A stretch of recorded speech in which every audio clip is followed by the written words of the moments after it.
तो दोस्तों आज से हम साइकोलॉजी की एक नई सीरीज भी स्टार्ट कर रहे हैं। तो दोस्तों स्वागत है आपका अपने YouTube channel S study group में। आज हम पढ़ेंगे अभिप्रेरणा। हमारा जो टॉपिक होगा वो है अभिप्रेरणा, मोटिवेशन। ठीक है। तो मोटिवेशन कहते किसको है, सबसे पहले ये ध्यान रखें। तो मोटिवेशन कहते हैं कि किसी भी कार्य को करने के लिए व्यक्ति को जो तत्व या कारक प्रेरित करते हैं, प्रेरक कहलाते हैं। यह संपूर्ण प्रक्रिया अभिप्रेरणा कहलाती है। कहने का मतलब, अगर अपने सामने कोई ऐसी चीज़ है या ऐसी वस्तु है जिसके जैसा अपन बनना चाहते हैं, या फिर अपने को उसको देखकर अपने मन में एक प्रेरणा उत्पन्न होती है, ठीक है, तो उसे कहते हैं अभिप्रेरणा। कहने का मतलब, गांधी जी को देखने के बाद हमें ऐसा लगता है कि हम भी इनकी तरह ही बने, ठीक है।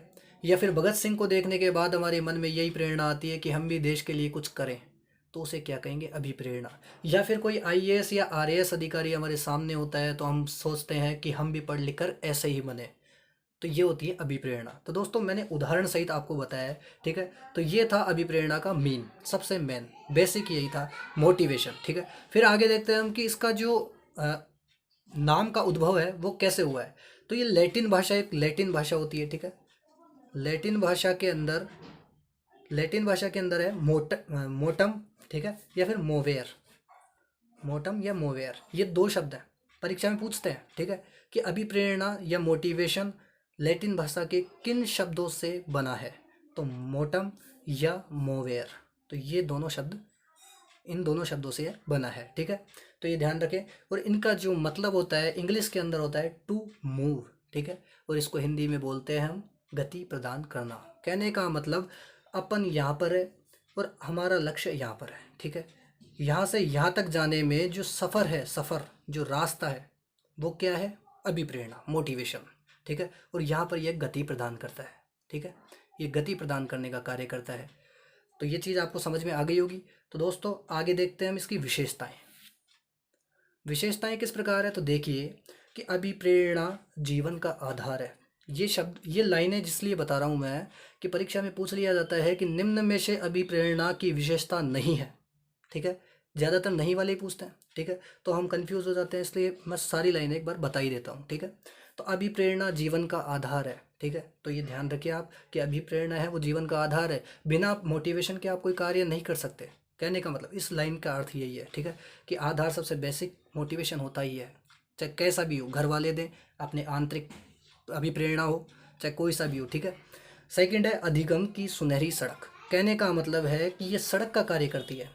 हम यहाँ पर है और यहाँ पर हमारा लक्ष्य है, तो इस लक्ष्य के बीच का जो मार्ग है, ये सड़क है, तो इसे कहते हैं सुनहरी सड़क, कह रखा है इसमें, ठीक है। अधिगम की सुनहरी सड़क, कि हमने पढ़ना यहाँ से स्टार्ट किया और यहाँ तक जाना है, हमने पढ़ लिख कर यहाँ तक जाना है, ठीक है, अधिगम करना है।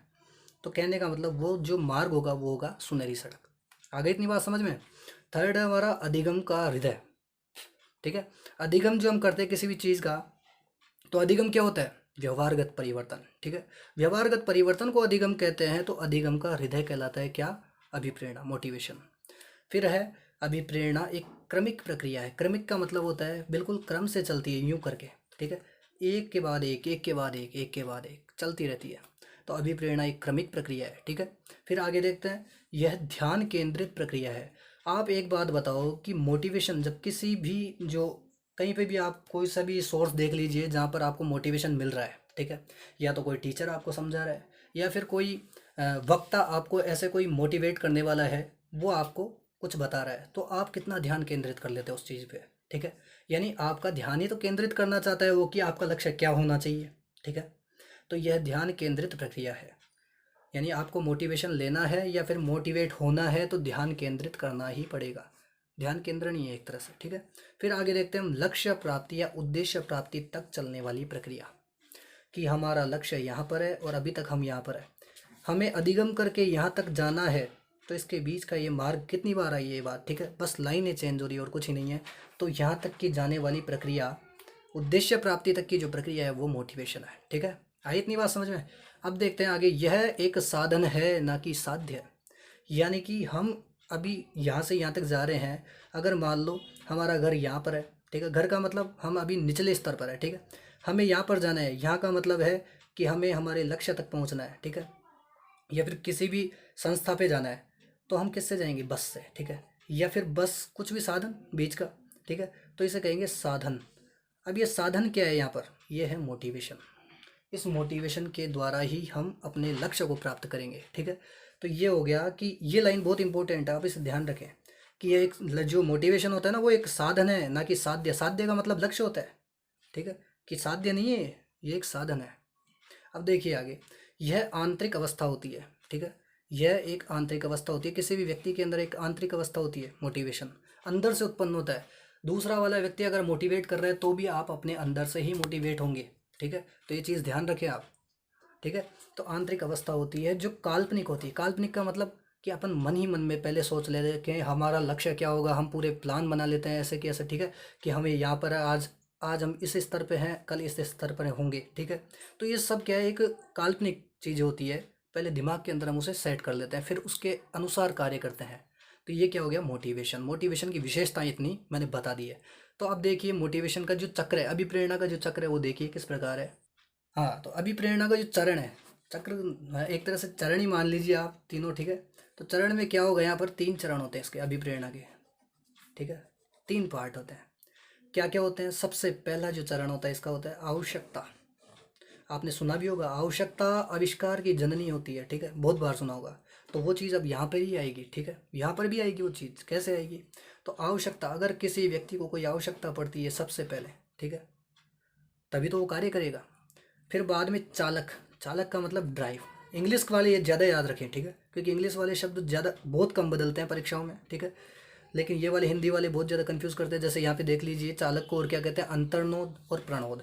ठीक है, ठीक है, यहाँ तक आ गया समझ में। अब देखिए तीसरा, प्रोत्साहन और लक्ष्य। ठीक है, और इंग्लिश में गोल। ठीक है, लक्ष्य। अब देखिए यहाँ पर इसको उदाहरण से समझते हैं। एक कई उदाहरण लेंगे।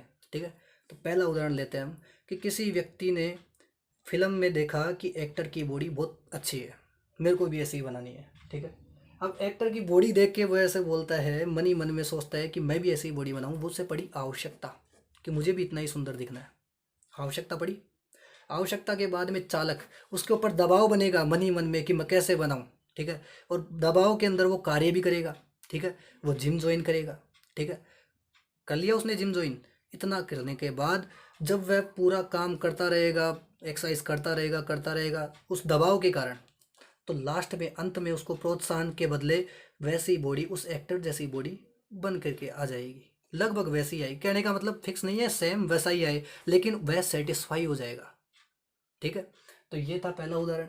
दूसरा उदाहरण, जैसे किसी व्यक्ति को पैसे की आवश्यकता होती है। ठीक है, पैसे की आवश्यकता हुई कि किसी को मान लो 1 लाख 2 लाख रुपए की आवश्यकता हुई, अब उसे कमाने हैं वो। ठीक है, उसने प्लान बनाया, प्लान, अब दिमाग के अंदर बहुत ज़्यादा प्रेशर बढ़ जाता है कि क्या करें, अंतर्नोद प्रणोद हो गया उसके ऊपर। ठीक है, दबाव बढ़ रहा है बहुत ज़्यादा। ठीक है, तनाव उत्पन्न हो जाएगा उसके अंदर कि मैं पैसे कैसे कमाऊं, और तनाव के अंदर वो कार्य भी करेगा। ठीक है, कार्य करने में उसकी जो क्रियाशीलता है वो बढ़ जाएगी। क्रियाशीलता बढ़ेगी चालक वाले पार्ट में। ठीक है, सबसे मेन यही पार्ट है, इसमें आलस्य कर जाते हैं अपन। ठीक है, इसलिए हमारा लक्ष्य हमसे दूर हो जाता है। तो बीच की कड़ी यही है चालक। तो इसके अंदर क्या हुआ कि जैसे पैसे की आवश्यकता पड़ी, पैसे की आवश्यकता पड़ने के बाद वह कार्य करेगा, कुछ ना कुछ कार्य करेगा। ठीक है, यानी झटपटाएगा काम करने के लिए, तो झटपटाएगा ही। ठीक है, फिर उसके बाद में उसको अंत में क्या मिलेगा, प्रोत्साहन। प्रोत्साहन बोलते हैं ना अपन, प्रोत्साहन राशि। ठीक है, किसी को चेक मिलता है। ठीक है, मेहनत करने के बाद ही तो मिलता है। तो ऐसे करके लास्ट में उसको उसको पैसे मिलते हैं, तो उसको उसका लक्ष्य मिल गया। वैसे ही कि आवश्यकता कई चीज़ों में अपन देख सकते हैं, जीवन का हर जगह जो लगता है, यही अभिप्रेरणा का सिद्धांत लगता है। ठीक है, आप बहुत सारे उदाहरण देख सकते हैं। किसी को साइकिल चलाने की आवश्यकता हुई, उसने प्रैक्टिस की और बाद में उसको साइकिल चलाना आ गया। ठीक है, तो अपन ऐसे उदाहरण बहुत सारे देख सकते हैं। और आप कहीं पर भी जो पुराने अपने कहानियाँ भी होती है, बहुत बड़ी बड़ी कहानियाँ हैं कि आवश्यकता किस प्रकार पड़ती है। जैसे मान लो एकलव्य की कहानी। एकलव्य था, एकलव्य को आवश्यकता थी किस चीज़ की, कि मैं धनुर्विद्या सीखूं। ठीक है, बहुत पुरानी कहानी है, लेकिन फिर भी देखो यहाँ पर भी ये चीज़ बिल्कुल सेट होगी। कैसे कि एकलव्य को आवश्यकता हुई धनुष विद्या सीखने की। उसने बाद में क्या किया, चालक। चालक का मतलब उसने द्रोणाचार्य जी की मूर्ति बनाई, और मूर्ति के आगे ही उन्होंने प्रैक्टिस की। ठीक है, उन्होंने खूब प्रयास किया। ठीक है, क्यों, क्योंकि उनके ऊपर दबाव था किस चीज़ का, धनुर्विद्या सीखने का। कि मेरी आवश्यकता तो है, मेरे अंदर आग तो लग गई सही कि भाई मेरे को चाहिए। धनुर्विद्या सीखनी है मेरे को। तो फिर बाद में उन्होंने मेहनत की, ठीक है। मेहनत करने के बाद चालक यानी कि पूरा सफ़र तय करने के बाद उनको बाद में क्या मिला? प्रोत्साहन। प्रोत्साहन का मतलब उनको अंत में अर्जुन से भी आगे चले गए थे वो, तो बाद में द्रोणाचार्य जी ने उनका अंगूठा गुरु दक्षिणा के रूप में मांग लिया था, ठीक है। कहा जाता है ऐसी बात। तो दोस्तों ये था, बहुत पुराना उदाहरण मैंने लिया है। तो आई होप आप लोगों को समझ में तो आया ही होगा, ठीक है। तो दोस्तों अगर ये वीडियो आपको अच्छा लगा तो वीडियो को लाइक करें, चैनल को सब्सक्राइब करें, और ऐसे ही वीडियो आपको मिले इसलिए आप हमारे साथ जुड़े रहिए, और मैं ऐसे ही वीडियो आपके लिए लाता रहूँगा। धन्यवाद।